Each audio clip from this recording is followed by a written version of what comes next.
Assalamualaikum, kembali lagi di channel aku Dapur Bunda Trio. Biasanya aku berbagi resep masakan, tapi kali ini qadarullah lagi sakit.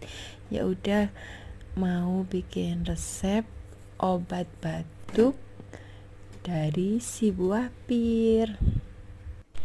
Buah pirnya mau aku kukus dan aku kasih jahe di dalamnya ya. Jangan lupa dilubangin dulu, kemudian dikukus dengan api kecil selama 1 jam.